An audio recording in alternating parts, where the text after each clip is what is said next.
Welcome to Paris. This interview is for France Metal.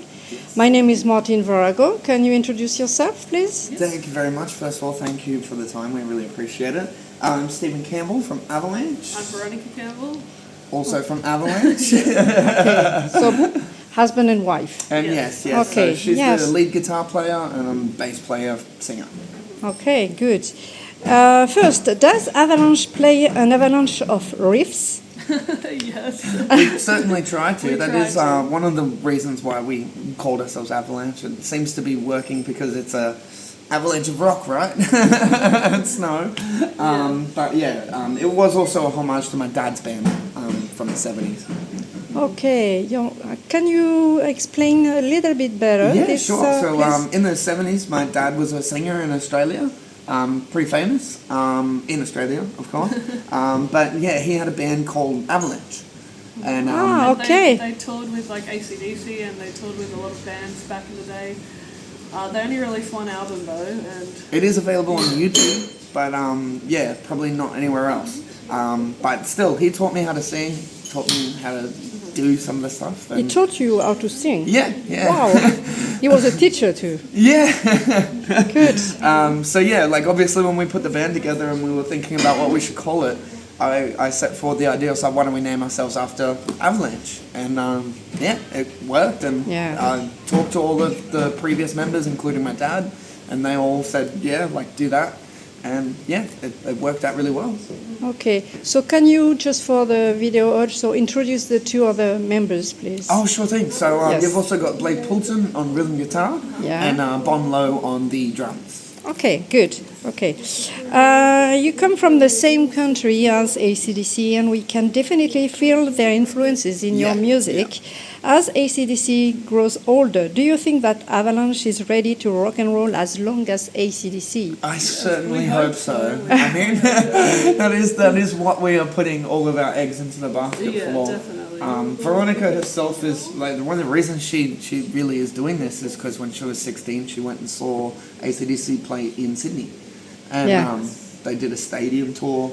Yeah, and that's after seeing them play, it really made me want to take playing the guitar seriously and try doing it as a career, because they came from western suburbs of Sydney just like I did, and yeah, hopefully we can do it as long as they do. I think they'll keep going until they're dead, and hopefully we can do the same. Okay, hopefully, yeah, that's good. Good project. So you've been touring with Airborne. First, how did you get in touch with the guys? And how is your relationship with these funny buddies? Oh man, so about maybe roughly 2 years ago, we were playing this like little dingy dive bar in Melbourne, which is where Airborne are from. And it was sort of around the end of the pandemic, so they weren't touring at the time. And there was like maybe 15 people in the audience. And one of those people happened to be Joel O'Keefe, the singer and guitarist. And he was one of the most energetic people in the crowd, running around dancing to our music. It was like moshing, jumping off the stage. Yeah, so we obviously had to talk to him afterwards. We came down, I gave him my contact information, he gave me his contact information. We've been talking ever since. We shared an album to him before we shared it to anyone else, like when it was first finished. And he even called me right afterwards and he said Arm to the Teeth is one of my favourite rock and roll songs to come out in a long time, and you need to call your album after that song, because originally we were just going to call it a self-titled album, just Avalanche. And so we named it Arm to the Teeth thanks to Joel. And he's been pushing us for that whole time, and it's finally got us onto a tour with them in Europe and the UK. Yeah. He's been very supportive and really believed in us and fought for us to get us this tour, and we super couldn't be friendly. more thankful. I don't think I've met a nicer guy in the industry so far. He just cares about rock and roll, and he just wants to help rock bands and bands like us, and he just loves rock and roll. He'll do anything for it. Yeah. Okay. Can you unveil us a funny story going on during this tour? Oh man. Oh, there's a lot. There is a lot, isn't there? That's a good one. Well, okay, so... Oh, one funny story is I usually go out into the crowd during our show. I'll just, because these are bigger venues, I usually just go into the front barricade. That's all security will let me do most times. But one of the days in one of the UK shows, I took a wrong turn. I missed the front row and I ended up right in the middle of the whole mosh pit. She doesn't have any security or anything. Security, it's just her. Yeah, it's just me. But everyone was lovely. Everyone was just, I was just playing with people, and it was still a good experience. But security were not very happy with me after that. Yeah. Which concert was it? Do you remember? It was one. It was one of the last few. Norwich? It was Roundhouse. It was London. Oh, London. It was London. That's what it was. London, yes. okay. Yeah. In London, yes. So there's some video of me just playing right in the middle of the crowd with like no security or anything. I'd say another really funny one was during Paris, the show in Paris, sorry, at Zenith. Everyone was going crazy. There was people going crowd surfing, doing all that, and all of us on stage noticed a crowd surfer, and he was dressed as a banana. like literally dressed as a banana. Yeah. And then we all go to the merch booth afterwards, and like we're all signing stuff. And the banana comes up to us, and we all sign the banana. And he was like one of the funniest people that we've met so far. Yeah. And I'm gonna remember that for the rest of my life. I drew a guitar on the banana. Okay. So your first album, Armed to the Teeth, seems to be a bomb launched into today's rock music. The band has become quite popular within a few months. How do you manage your success? I'm not too sure just yet. We're still processing. We're still coming down from the tour, so I'm sure by the time we get home, our heads are going to be way too big for the room. But we've been really happy and overwhelmed with the response. People here have been very welcoming, very willing to give us a listen and give us a go and get crazy with us at the shows. It's been really, really lovely meeting everyone and seeing everyone, liking us and singing the songs back and buying the album. It's been better than we could have ever hoped. One of the most humbling experiences we've really had is like I said, we go to the merch booth a lot after the show just to sell merch, sign stuff, and we've had so many people come up to us that like you can see the same look in their eyes that you had when you were a kid going to concerts, And it's an insane thing to experience, especially as up-and-coming musicians that have never really had that sort of thing happen. And I can't really put it into words, but it's one of the greatest things I think I've ever sort of had the luck to experience, and it's going to make me push harder and want to be a better musician and better, worker for the band. And I'm just really, really happy that it's happened. Yeah, but don't you feel stress also? Because of course. You have to push yourself.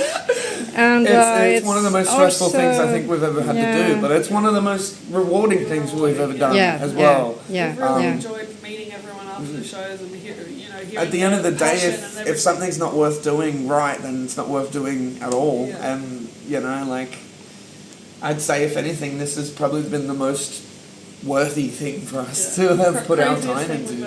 Sure. Okay, and do you think it's going to change things in your life? I mean, I hope so. How do you see the future? If it would make things easier to do for us, like getting to Europe and the UK and playing music, which is obviously not an easy thing to do, especially from Australia, especially when you're up-and-coming band that doesn't have a lot of money and doesn't have a lot of that. And we're so far, it's 2 to 4 days of travel to come here. But yeah, definitely, we've really been blown away by the reception, and it means that we can come back as soon as possible. So we're definitely hoping to come back again, maybe in the summertime, definitely before the end of the year. We're working on it now, so we want to come back here as often as possible because we've really liked it, and people seem to really like us. So we'll keep coming back. We all do still work in Australia, with other jobs. So it would be lovely to just be able to do this as our full-time job and just take it seriously. Okay. So what do you do in Australia? I've done manual labour most of my whole life. I've done gardening. I'm now a roof tiler. I've been a roof tiler for 5 years. Veronica does customer service. I work in customer service. Blake works in numbers and banking. Banking and stuff, and Bond does drum teaching. So we're all still got full-time jobs and that we're navigating around, which is not easy all the time, but we do what we can. Okay. Work hard and play hard.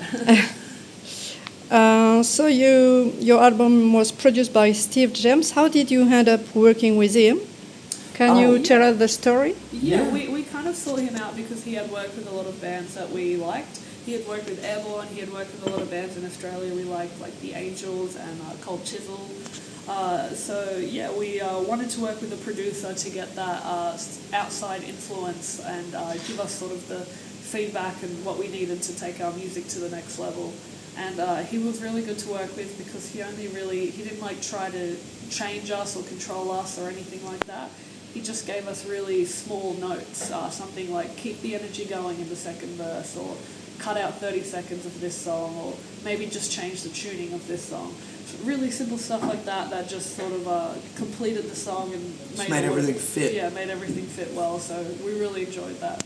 And he also told us no more than 3 takes.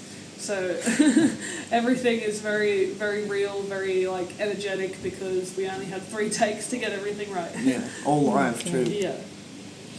Okay.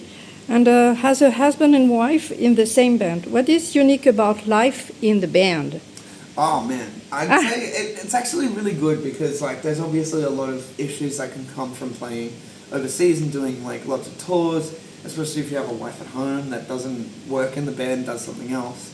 But the good thing for us is we're always together and we're always doing it together. It can be hard to turn it off. Yeah. Like sometimes we're just like working to strange hours in the morning. Now Veronica has as well, and like we do work on them together with each other. But you know, if someone has the basis of that, it just seems to come out a lot easier, and it seems to work a bit easier. Yep. Yeah, I think that's the way we want to do it from now on.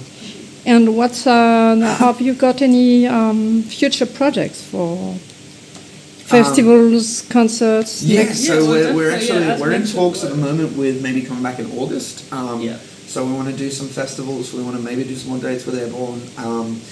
Do some headline shows. That would be very nice because this whole tour with Airborne we've done 30-minute sets, which has been great. But a lot of people have been saying, "Well, I want to hear more. I want to hear more." So it's been good because we've kind of left